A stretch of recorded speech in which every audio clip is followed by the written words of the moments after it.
Welcome for another edition of the SIMMIE Braxton Show. And we're glad that you're here with us this evening. I'm excited tonight. I'm very excited tonight. I have a very good friend and brother that's with me tonight. And we're going to have a conversation that's usually difficult for most people to have when they're going through a difficult time. My brother, Pastor George McKinney. He's born the eldest of 5 brothers into a family of faith-based national community service. Pastor George A. McKinney steadily and successfully learned to help manage the essential needs of others. Taking his cue from his predecessors, George expanded from community to church social services into institutionally based services that focused on long-term care for seniors. On his journey to bridging the gap between business, community, and institutional services, he would acquire a BS in management from the California Pacific University for the purpose of submerging himself into the business development of established corporations along with entrepreneurial projects of his own. As he successfully engaged private and corporate projects, his level of responsibility escalated to the executive level, managing over 60 employees and impacting over $100 million in sales. Currently, George is serving as the president and CEO of St. Stephen's Retirement Center, a senior housing facility and development company providing social services, facility management, and site development. He is also the founder and CEO of Better Life Technologies Group, a life science technology company dedicated to premature death and accident prevention. And as a committed father of 3 and husband, he continued to enhance his leadership in the faith-based community services by studying his master's in theology with an expected completion of June of 2026 from the Haggard School of Theology, Azusa Pacific University. But more than that, he is a brother and a friend and a man that's acquainted with one's grief, and a wonderful person, a beautiful man. And I love this brother, and I'm glad he's with me today. I call him affectionately George, but he's Pastor George McKinney. And I'm glad you're here, man. Man, you know, it's mutual, great. Brother. Love you too, brother. You know, yes. We went through a lot on September 19th, you know, 2025. Yeah. Where he lost his brother, his baby brother. When we're talking about, you know, the loss of a loved one and how to deal with that, that's a difficult thing. Yes. No doubt. I mean, you know, just losing my brother, it came as a total surprise. Many people who have a loss in their family, you know, somebody is followed by a sickness. You know, it's you know, it's preceded by a sickness rather. So you have the sickness, and you know, and it's like they're in stage 4 cancer, just giving you an example, and it gets worse and worse, and then you kind of mentally prepare yourself for this person, you know, making their exit. So you have a mental preparation. But when people die all of a sudden, like if it's an automobile accident, some type of thing that happened, a suddenly event that takes somebody that you really love out, those are particularly difficult to deal with because there's no preparation. Yeah. And I will just start out with that. Yeah. We experienced the loss of Kelvin in 2013, and that's what kind of brought us closer together, man. was, but he was sick, and Yes. even though it caught us off guard, we weren't expecting him to go, but you know, he was very sick, and we knew he was very sick. So it was different. It was different, Yes. Yes. you Yes. know. Kelv was probably the closest of friends and brothers.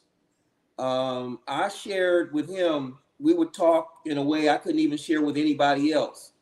And the Right. unique thing about my brother Kelv is that you knew that what you said was going to stay in confidence. If you said keep it in confidence. Yeah, Right. put that You in better there. say, don't say nothing to nobody about this. Don't say it, exactly. But Because, you know, if you didn't say that, it might get out. oh, it might get out, and he'll tell you, you didn't tell me that, you know. But it was a unique friendship, brotherhood, and it's tough, you know, because we men don't really bond like that. You know what I mean? Right, So right. even within brothers in households, same immediate families, brothers don't necessarily bond like my brothers bonded. And Right. my younger brother, we just like Kel, we talked almost every day. We shared, we texted. I asked him for advice on marital situations. He asked me for advice and all of those things, just like with Brother Kel. And so Wow. when you have this tearing of the communication of the you know daily sharing, and you're thrust into an immediate situation of loss. It's like falling down a mountain Yeah. with nothing to catch on to, or you're trying to catch on to a tree or some type of limb, but you can't catch on to anything. It's like, where does this thing end? And Yeah. so I've gone through that a few times in my life, but never so significant. I guess the four significant Yeah. losses are my father, my mother, Kelv, and my brother. Those are the Yeah. most significant losses in my life. But Yeah. each one of those carried its own unique set of grieving patterns, even though there are similarities. And I think the people in the audience might feel the same way. When Right. you lose somebody very, very, very, very close to you, it presents a unique pattern of loss. You know, you go through the 5 stages of loss, but it has a unique relationship because your relationship with that person is special. So you lose something that is familiar and that helped to mold you to be who you are. My Yeah. long-term relationship, and you agree with this, Sim. Our long-term relationship with Kel helped to shape us into who the men we are today. Right. No question. Right. Exactly. He was, you know, and that's what happens. You know, the relationship that you have with those individuals, you know, they help you become the person that you are today. You know, and man, I just, you know, I couldn't get to you, man. You know, you know, through this whole process, George, I couldn't get close to you, man. You know what I mean? I wanted to be closer to you, but you know, it was a lot of people because Oh, your brother impacted a whole lot of people's lives, man. I At an mean, early age, thousands. Yeah, at an early thousands. age, man. Yes, That was thousands. amazing. That was amazing, man. We called You him know? we used to call him the mayor, Sim. You know, we called him. Some people called him Little Bishop. We called him the mayor, but Yeah. it's because he knew. Like after he passed, I was getting calls, 50 people in a day. I never get that many calls from folks, and Yeah. people on every daily basis. Folks were calling me. I didn't even know. I got emails, texts, all kinds of folks. And everybody, like half of the folks said I was his best friend. And so he just made everybody feel like they were his best friend. Were his bestie. Right, right. That's just that's just how he was. I remember when the last time that I actually talked to him, I saw him at Vaughn's. And he saw me and Gina. And we had a little conversation. And it was always the kind of conversation that would pull you in, you know what I mean? It was so, he had a way of making you feel, good, when you talk to him. He always had told me about that, brother. He told me that I ran into Sim and Gina at Bonds. Yeah, I remember. He told me about that. Yeah. Right. Yeah. Right. And man, it's tough. It's tough. We don't understand these type of things when they come up. Right. I lost my parents. Early in my life. In my life, my mother, she passed when I was 15. My father, he passed away a couple of years later. And what we don't get when something because it's traumatic. It's very traumatic when you lose somebody, because you bond with that person in the physical, and after you bond with that person, all of a sudden they're not there anymore. Right. And we as a people, Black people, I'm saying, we don't get counseling. I didn't get counseling for that, man. And I'm gonna tell you, it took me through a lot. I went through a lot because I didn't, they say, well, just talk to the Lord. But that's not, it didn't mean anything to me then. It didn't mean, I needed somebody to talk to me, with a grassroots, a professional to help me, with what I was dealing with my grief, because it took me all kind of directions. That's when I started experimenting with drugs, and I started wanting to, do all kind of other different stuff, that I probably wouldn't have done if I had to have some counseling. What do you think about that? Yeah, I started counseling after the loss of my brother. I just started it, and I'm getting counseling right now. Wow, that's awesome, man. And it helps me out tremendously. I didn't get counseling when we lost Kelv. I should have, but it's like most people, I can handle this myself.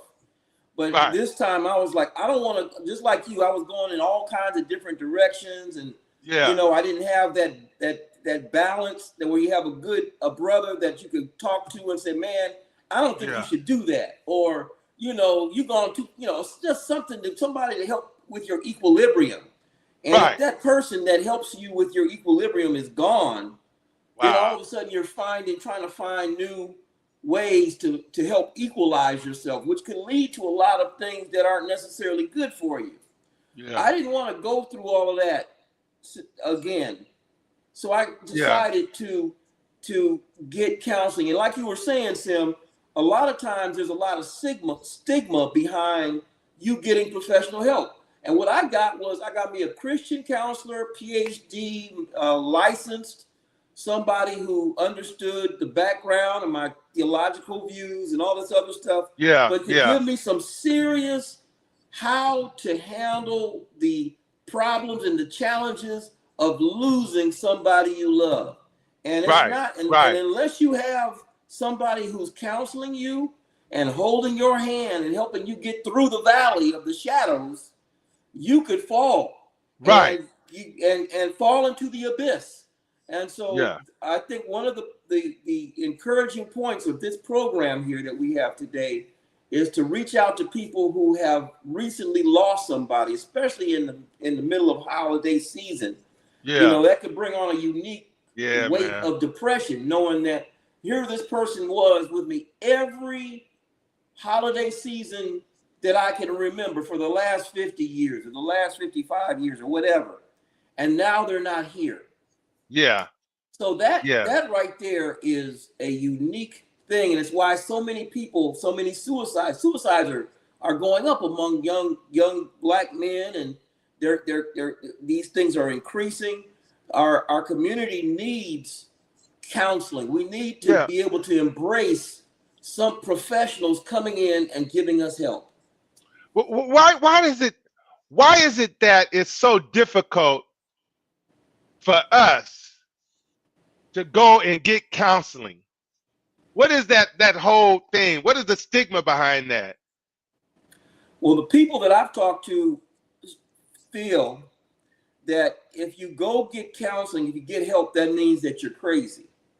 And then that's number one, and it's a big fallacy. Right. It really makes a lot of sense to get help. Right. If something happened to your kidney, you don't say, well, I'm not going to go to the doctor because that would mean that I got something wrong with me. There's something could be wrong. No, you go to the doctor so you can get it fixed, so you can continue to perform at optimal levels. But when it comes to the mental thing, we don't do that. And the second thing is, first of all, we were crazy. Number two, you mentioned it, Sim. Bring it to the altar. Jesus will handle it all. Just leave it at the altar and you're good. And that's not necessarily the case. That's why, even in the scriptures, the Bible talked, you had rabbis, you had counselors, you had people, even back in those days, if you read your scriptures, people would go to them to handle, like if you talk, I'll give you an example. Moses was doing too much.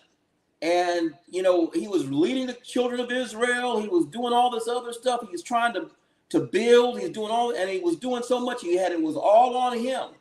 And I think it was his son-in-law or somebody came to him, father-in-law, and said, what you are doing to the people is too much. It's like, you need some help. You need to assign and point out some people that can help you. You need to delegate, Moses. If you don't delegate, you're going to destroy everything. Yeah. And so he needed that counseling. That's an example, a biblical example. It wasn't that Moses was crazy. He just needed help. Right. And we all get to a point where we just need help. Yeah. And if you get the right help, it'll make a big difference. Yeah. And that's a fact. So, when you get to this point, it's the initial pain, right? And you want the pain to go away. And they say in time, the pain dissipates.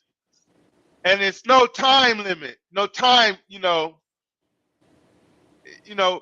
but it's just like something that just stays there, and you just want it to just go away, Yeah. I think I was thinking about, I was in prayer for you, man. I was in prayer for the family, man. I had you in my thoughts, man. You were right there, man, right here. And I just, I was close to your brother, but that was your brother. Yeah. You know what I mean? You saw him come into the world. You know what I mean? I saw him in every stage of development, and which makes it even more. I've seen him. I saw him take his first steps. I saw him take his first words. I saw all the way up through graduating through college. I've seen that brother develop. And I've seen I saw him I was there when he got married. I was in the wedding. All of this stuff. I was a part of every part of his life. Yeah. And and going through the pain of loss, you said something. It's like you want to get rid of it. You said you want, and it's true. I want to get rid of it. I'm trying to do anything to distract me. But it's like, you remember that song by Diana Ross, Hello Heartache? It goes something like this. Hello Heartache, here we go again. Hello Heartache, you were my only friend. I might as well get used to you hanging around. Hello Heartache, sit down. Okay. That right there, those lyrics is like what grief does and what grief is. It wakes up with you in the morning and it hangs around and you try to escape it. and you might as well, and it gets to a point where you might as well get used to you, because there's no escape. And Yeah. see, and when you get into that situation, that's when you need counseling, somebody to help to guide you to a place. Now, you still gonna feel the pain. The counselor is not gonna help get rid of the pain, but the counselor, their job is to help you better deal with the pain. Better deal with the pain. Yeah. Somebody you see that popped up on the screen said, "Wow, he's right." I Yeah, don't know. thank you, Mr. Yeah. Jeffroni. All right. You know, I'm just like this, man. You know, you have to address it and say it is what it is. You know, don't brush it off. What I did with my mother's sickness and death, you know, she had pancreatic cancer. And I was like, you know, praying for a healing. You know what I mean? Yeah, and I've done that. That pancreatic cancer is you know, you don't get past that. You know, that's something tough. that, that's a tough one. Yeah. And, you know, I was trying to be strong at 15 years old, you know, and I was suppressing a lot, you know, and then after that, I was, that's when I got called to preach, right? I was 15, 16 years old, you know, and then, you know, my father, you know, after that, he got sick and he passed. And I was real close to my parents, man. I was very close to my parents. Mm-hmm. Very close to my parents. And I was raised as an only child, even though I had a sister that was older, you know, than me, but she wasn't raised in the same household. She was, you know, my father's daughter from another marriage. And, you know, then a couple of years later, my grandmother, who was basically my nanny, she was my nanny. You know, we didn't Took have care of you. daycare. Mm-hmm. You know, that was my daycare until I went to school. And she was always there. She passed. And I'm still suppressing these feelings, the pain that was going on. I cried, but it was something that I was holding back. I didn't talk to nobody, George. I didn't say, I never, not once did I talk to anybody professionally during that whole, and within a 5-year period. Wow. From 77 to 82. Okay? Wow. 77 to 82. I lost my nucleus. My aunt, she died in 76. And I was real close to her. From 76 to 82. Like that, man. Just like that. And it affected me. I know it did. It affected me. And I had to work it out. I ended up, later on down the line getting counsel, which really helped me. It helped me a whole lot. But I was always afraid. It affected me with my relationships, because, I didn't want to be alone. You see? Yeah. I didn't want to be by myself. Yeah. But that affected the relationship, because I was there for the wrong reasons. Yes. And it didn't allow me to really be in a relationship the way I was supposed to be in a relationship. It was just because I didn't want to be alone. Right. And then I would sabotage relationships. Well, that's not now. She looking at me like, what are you talking about? Not now.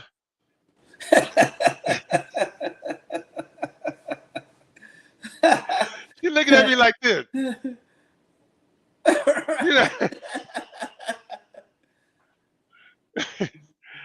No, but that's been a long time ago. Because you know what? I was hurt. Right. I was hurt, and I wasn't healed. You know, and I was hurt from a relationship that I had with my family members that passed on. If you can understand what I'm saying. Oh yeah, yeah. You know, and so I would go into relationships, you know, hurt and expecting, you know,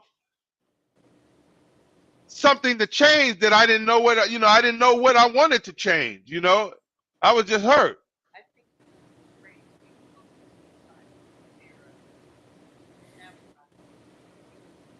Okay. Did you hear that? No. Say it louder so they can hear you. I said, I think he was afraid to get close to someone. When you find yourself getting close to someone, he would sabotage the relationship for fear of getting hurt. That could did you hear that? She said I was afraid of getting I was afraid to getting close to someone, to people, and then I would sabotage the relationship because I didn't want to get hurt. Yeah. And you know what? That was one thing too, because you know, because I didn't want to be alone. Right. But yet right. I didn't want to be there either. Right. You know, right. it was crazy, man. All because I did not receive counsel. Counsel, man. Somebody to talk to me and say, hey, man, what's going on? What's wrong? Are you okay? Right. And I wasn't okay. The church didn't do it. Praying didn't do it. I just wasn't okay. And nobody saw that. It was like putting a Band-Aid over a gunshot wound. Wow. It ain't gonna work. So, you know, and it wasn't until later on in life, as I grew into understanding, you know, what this thing was all about, you know, it was a process for me, man. It was a big process for me, man. It was a whole process. And the decisions that I made, I made bad choices, you know, in my past, you know. And go ahead. Yeah, Go I was gonna say I thank you for sharing, because what you went through is common when people haven't had that counseling, nobody to lead them. I know that's true because you were describing some of the things that I was actually going through. So I can identify with what you were going through, because sometimes I would be going through the same things because I did not get counseling. It put you in a strange situation. And you know, I wanted to mention there's 5, most psychologists agree that there's 5 different stages of grief. And there are denial, anger, bargaining, depression, and acceptance. Those are the 5 stages of grief. Wow. Each of those stages can capture you and put you in a private hell. And if you don't go through them properly. So denial is like, you know, this really didn't really happen. Like when I first heard my brother passed, first thing I said was, his wife called me and said, your brother's gone. And I'm like, gone where? I just didn't. She kept saying, well, no, he's gone. He's passed. I mean, what are you talking about? I mean, I couldn't even accept what she was telling me. And finally, she was able to get me to internalize what she was telling me. And when I did that, I immediately was like, no, this is, I went into a state of, this can't be true. And so this can't be true. Your lines of reality start to get blurred in that whole process of this can't be true. Wow. And it Wow. starts to affect you in other areas of your life if you're not careful. This can't be true. And you start to doubt everything around you because you're in that state of denial. Mm-hmm. And then the next one is the state of anger. You get out of that state of denial, and all of these are coping mechanisms. This is how we cope with our grief. We go through these stages. So you get out of the state of denial, and if it's not a healthy transition, you could go into anger. Now I've accepted what had happened. I accepted my brother going, but now I'm excuse my expression, I'm pissed. Right. Right.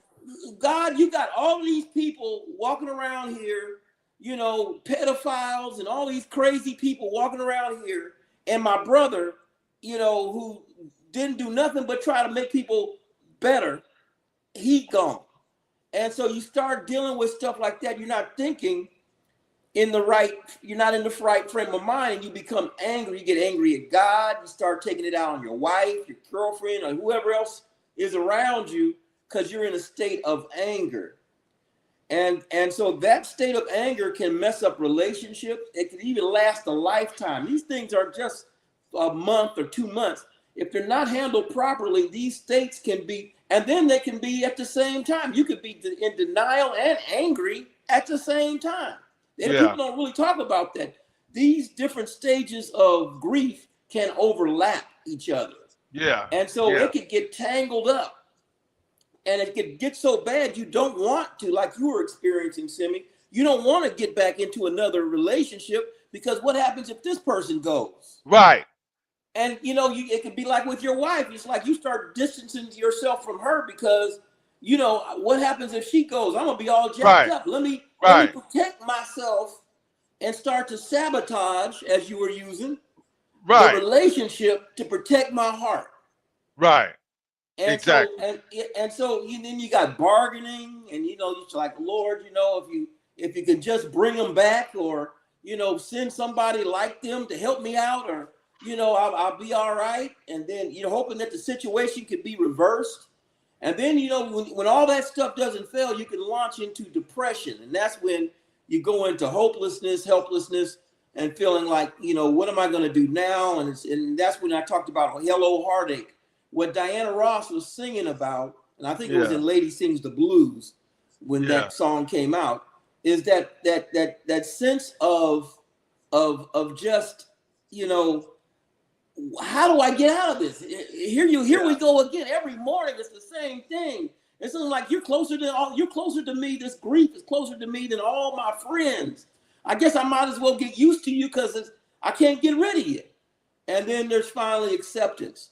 And so when you're going through all of these stages, I don't want to get into all of the stages and all that stuff, but when you're going through this, it's so critical that we have help. We got to have, you're out in the middle of the ocean. If you can picture yourself out in the middle of the ocean, you need a life preserver because you probably never make it to the shore. You need somebody to pick you up, and somebody to come with a lifeboat and reach out and put you in on a lifeboat and help navigate you back to the shore.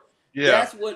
That's what counseling is all about, is helping you to develop because you're actually going into a new reality. Right. Because the reality that you had has changed. Now you got to come into grips with a new reality, something that you're not used to. And it helps for somebody to help you to make that transition. Yeah. Life is filled with swift transitions. Mm-hmm. And you have to be, you just got to understand that you got to go with the flow. It's a flow. It's a rhythm. Mm-hmm.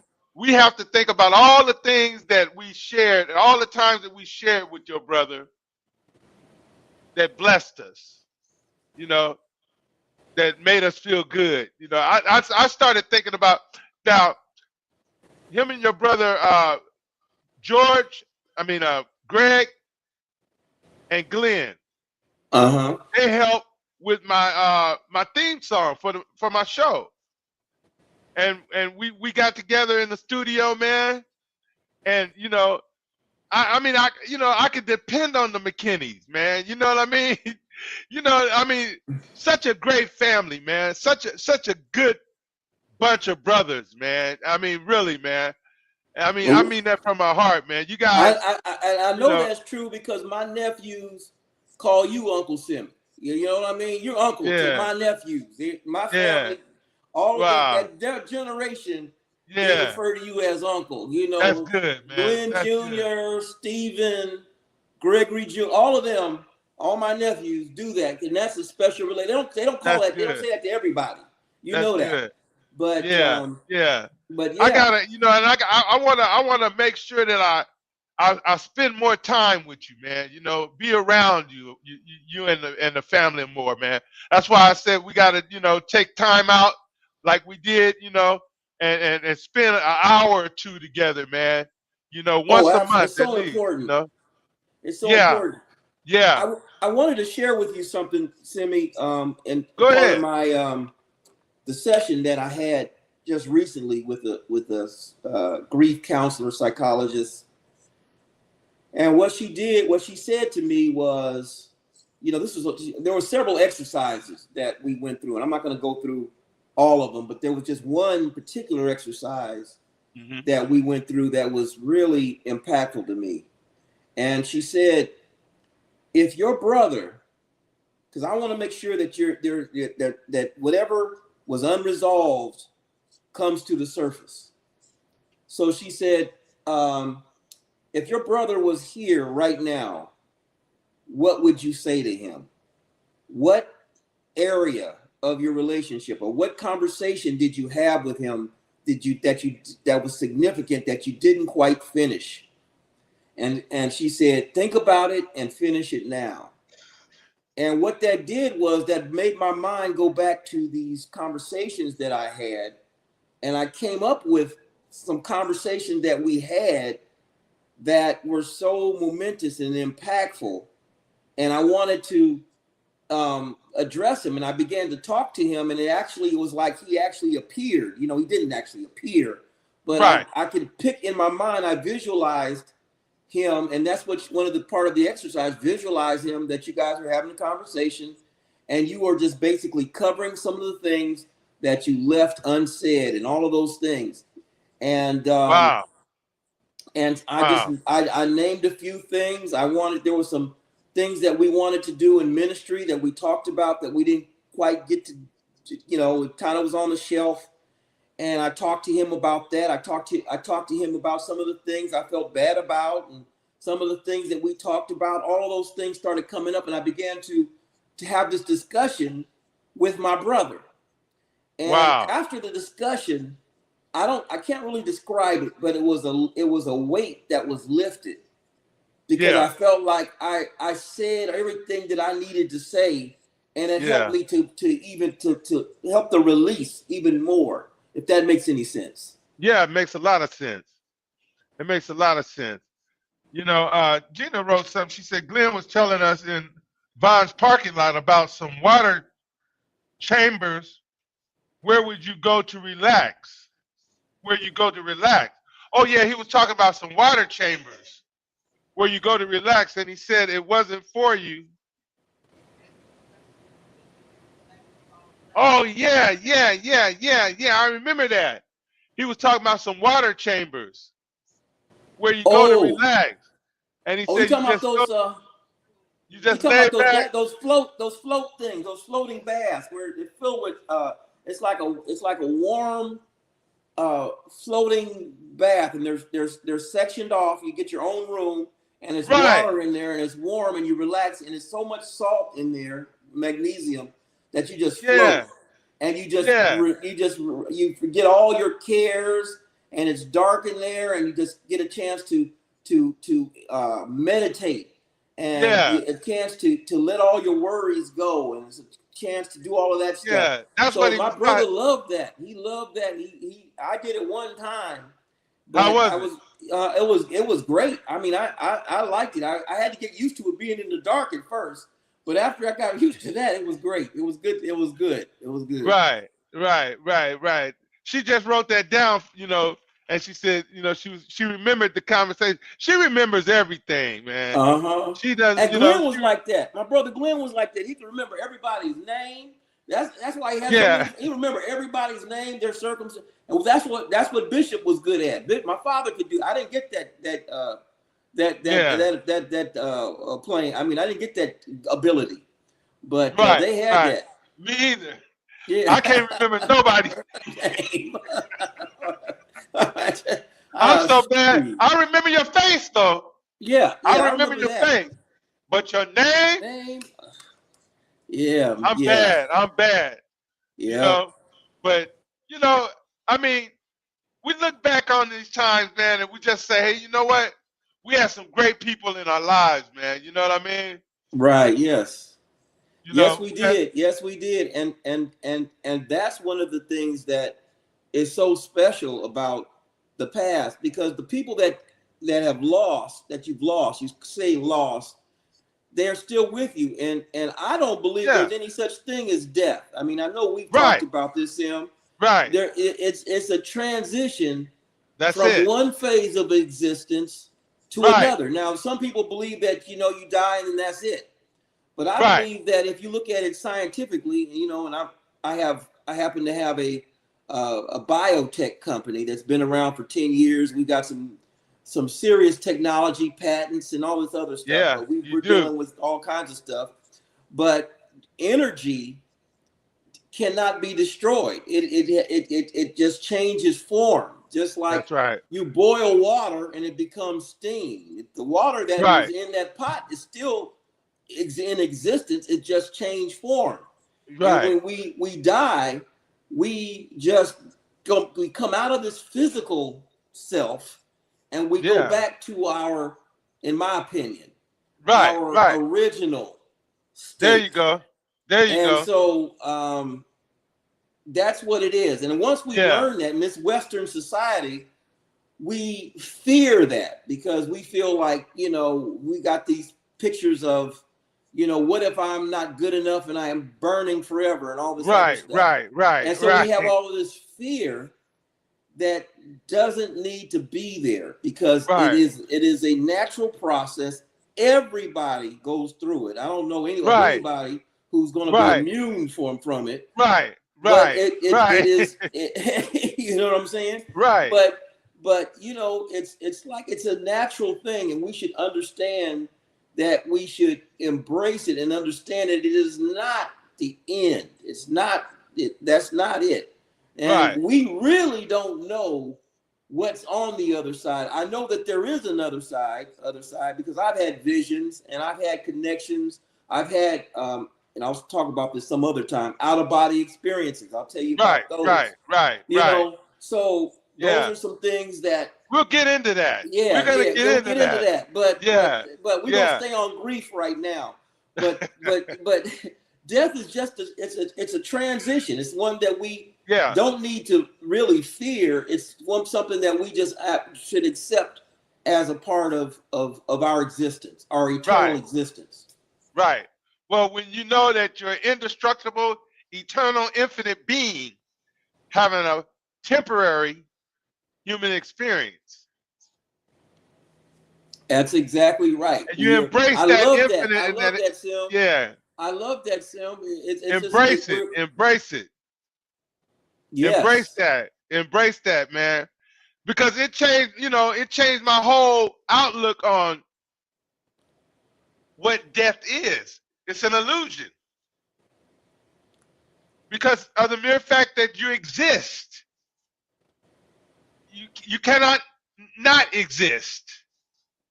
Because And, you exist. Your existence says it all. well, it's like the scriptures say, before you were formed in the womb, I knew you. That's God Okay? saying, before you were formed in the womb, I knew you. Now, how could you know somebody If they didn't who didn't exist. exist? That's right. So that right there indicates an existence prior to your formation in the womb. That's right. And so if we could just think about some of the things that the scripture says, and a lot of the stuff that we're that's burdening the church is because of misinterpretation of the scriptures. That Yeah. kills folks is because they don't understand the translation, and they take translations from people who had political agendas that have really kept people from an intimate relationship with the Most High. But anyway, that's for another topic. But anyway, that's I wanted to share But that. no, that's good. I mean, you rocking it. You rocking it. You know, you going with the flow. You know, we're gonna, this isn't, I mean, we're gonna touch on that, man. Real tough. We're gonna put our foot in that type of stuff because most people are so afraid to die that they don't live. Yep. They're so afraid to die that they don't live. They don't want to start that business. They don't want to go to school because they're afraid of failure. They're afraid of their fear keeps them from experiencing life. And the fear of what if I'm a failure and then you die and then you never achieve, instead of embracing each moment like it's your last, and you're living life to the fullest, which is what God put us here. And he's given us special talents. Everybody has unique talents. And our goal here is to use those unique talents that were God-given to help everybody. And that's one of the things my brother did. And that's what that puts me in joy, a state of joy, even though I'm going through this, is that my brother he used all of his talents. He used his talent was knowing people and making folks feel good and relating to folks. Playing that guitar. Did that. Huh? Playing that guitar. Playing the guitar. I mean, he was on Brandy's first album. Brandy's album. Yeah, man. Yeah, and wrote music and all of those things. It was amazing. Amazing. Said, Jeremiah, before I formed you in the womb, I knew you. Yep. Beautiful assurance. We exist eternally. Yes. That's right. That's good. Thank you. That's it. Yeah. That's it. So, I mean, man, we got about, 5 more minutes, man. Yeah, right. Exactly. It went by quick, didn't it? Oh, my gosh. Time goes by when you're having fun. Right. I enjoyed this, brother. I enjoyed this a lot. Thank you so much. Yeah, man. Well, for inviting me on. I enjoyed it too, guys. Huh? I said I enjoyed it too. Oh, is that Johnny? Yeah. Yeah, man. I'm glad you did, Johnny. Yeah, Johnny Graham Cracker. Yeah, Johnny Graham Cracker Davis. Go ahead, Johnny. I just lost a friend about 5 weeks ago. Oh, wow. And it was crazy because he's a young cat. I took him under my wing. I was teaching him some wow, how to do contracting, different kind of stuff. And we were sitting watching the football game. He went home, and then that next morning, I got a text from his mom saying Junior's gone. And I'm like you were saying, gone where? Wow. Yeah. He passed last night. I was like, what? I guess he had a heart attack in his sleep, which is surprising, but that's like my niece, a couple years ago. She had a baby, just had a baby. And wow. About a month after she had the baby, she kept telling the doctor that something was wrong with her heart. They didn't check it out. And then next thing you know, got a call. She was gone. So it's, wow. I understand exactly what you guys talking about. Yes. My condolences on your loss. Yeah, man. But you know, it's a transition, and it's just it's something that we all have to face and go through. Yeah. And but we want to go through those experiences in a healthy way.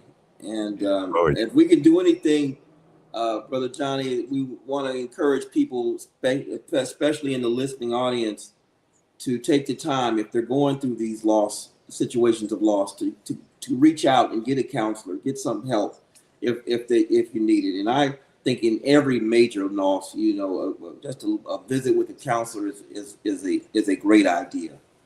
Yeah. mhm. Yeah. Yeah. How old was he, Johnny? I think 41. Yeah, that's young. Yeah, Yeah. that's very young. And Very then young. my niece was like 39. Wow. She Mm, just getting started. mm-hmm. Wow. Yeah. Yeah. Wow. But like I said, I don't think they passed. I just think they moved on. Yeah. That's it. That's That's it. the way I That's look Yeah. it. at That's it. They still exist. That's it. They just right. Mhm. moved on. They just moved on. Yeah. Yeah. That's right. And you know, I'm gonna tell you, they're here. We just Oh, can't see them. oh yeah. They're always on our shoulders. You know, Yeah. they're here. We just can't Yep. see them. You Hmm. know, and Yep. if you like the old school, they say call on your ancestors, and they'll help assist you in what you need done Oh in yeah. this thing we call life. You know, That's Yeah. right. you They know, separated us from a lot of the old ways that were really good, yeah, they that did. really kept us grounded and together as a people. And Hmm. yeah, yeah, absolutely. Yeah, Make that connection. I mean, you can make the connection. I mean, I actually, when my mother passed, I had this dream that I was in this place with her. It was beautiful colors I had never seen. And I followed her to this, like a building structure. And there was this artwork on the wall. And I was seeing all this artwork and all this stuff. And then she told me that these were some projects of people who had gone on. This was some of their crafts and different things. And then I felt, this was just a dream. I felt like some rustling in the back, right behind me. And I looked back, and it looked like these angels were, appeared to me to be angels, like were rustling behind, and they were saying, "Don't tell your mom, but we have a party for her. We're gonna throw her a party." But all this stuff was going on in my mind, and I Uh, wondered, even to this day, well, did I really have a real experience? Was that an actual experience? But it felt like I was real, like I was with my mom. She was showing me where she happened to be at the time, all of these beautiful colors and all of this other things. And her message to me is, don't worry about me. I'm doing good. You just continue, be encouraged, and live life at the fullest. That was her message to me from that. And I woke wow, up. Yeah. mm, wow, yeah. wow. Yeah, man. And you know, dreams. There's a reason for them. You know, it's a reason for dreams. You know, and waking up and remembering those dreams. Hmm. Those are messages. You know, we're Yep. gonna we're gonna we're gonna we're gonna get into the dream thing too. You know, it's you know, we're gonna expound on those things, man, because it's something that we It, need to talk about. a question that I have that blows my mind. I know that it don't about you, but is this the dream, or is my dream the dream? You know, that's Right. you Yeah, Okay. know, Okay. you that's Because know. you true. know what? Dolores Cannon said this, and she knows she used to do a lot of people that were terminally ill, and she would, you know, go through their near-death experience with people and stuff like that. And she said when they woke up, they said, "Oh, this was just a dream." So when you pass on to the other side, you say, "Oh, this was just a dream." What we're living now is just a dream. Oh, this is who I am. This is who I am now. That's so heavy. You realize who you are at the very core of your being. That indestructible, eternal, infinite being. That's powerful. Yes, it is. It is. Absolutely. Yeah, Absolutely. man. Well, Man, you almost making me feel like it's a dream. I know a lady up here in Spokane named Dolores. Uh-huh. That's crazy. Yes. Yes. I'm Man. like, Dolores Cannon. Whoa, I know somebody that ain't that up here. Yeah, man. So, you know, what would you say? I mean, you know, to somebody that's just going through. What would you say in like one sentence? Because it's fresh with you, George. It's fresh with you. What would you say to a person that just happened to lose somebody?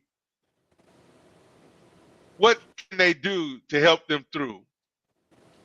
Well, all I can do is tell you what has helped me. The first thing is you got to give yourself time, and you have to temporarily disconnect. I know the funeral and all this stuff keeps you, you know, everything's running, but you have to take time to disconnect and give yourself some time. Go out to the beach, walk on the beach, begin to think about all of the joyous things. Get grounded, get grounded with the earth.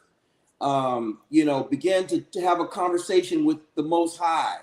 Have Him give you insight and bring in the light of God into your life to help you to bring joy. Try to bring joy, and that's number one. Number two, and I don't think these are necessarily in order, but contact somebody who can help you, a counselor or somebody who can help you go through it. Number three, get in touch with your friends. Go like just be going out with you the other day, Brother Sim. That helps me out. Get with some friends that you have been with know you for a long time, and then just kick it with them. That helps you. Don't isolate yourself from people that love you, and who want to help. Those people who are in your inner circle, reach out to those people. And so those are some three things that I would definitely do, you know, going through that. No man is an island. No man or woman is an island unto themselves. And so if you isolate yourself too much and you don't reach out to your friends, that can really help to exacerbate depression, you know, and that can make you things. But bringing your friends in, not all your friends, but the friends that you know that can bring you joy and who have wisdom and who have a great perspective. That's why I didn't reach out to all my friends, but Simmy was somebody that I wanted to reach out to. And I'm glad you did, man. Ken, Keith, there are many others, and cousin Patrick, all these people that are really close to me. I reached out to them, and they really helped me to get my equilibrium back, because when you have a loss, you're losing your balance. You know, but these people helped me to get my equilibrium back, and the relationship with the Lord, the connection. I guess that's in a nutshell. That's what I would say. Right on, man. That's good. Well, hey, we at the end of the show. Yep. I want to thank you, my brother, for being here with me tonight. Thank you, Johnny Graham Cracker Davis, for being here. I love your comments, man. Appreciate you. Johnny, it's been a pleasure, brother. Oh, yeah, anytime. Mm-hmm. And so we're going to come back next week, and we're going to do what we do. And we're going to tell her, Butterfly, she going to do what she going to do and say what she going to say, and then we out of here. Say it loud. I want to thank you all for tuning in. See you next week. Love you guys. Have a good night and happy holidays. And that's what she says. So we'll see you next week. And always remember, beyond the shadow of a doubt, that me, USB, I truly do love you, my friends. Take care. Peace and blessings to you all, and have a wonderful week. We're out. God bless. Bye-bye.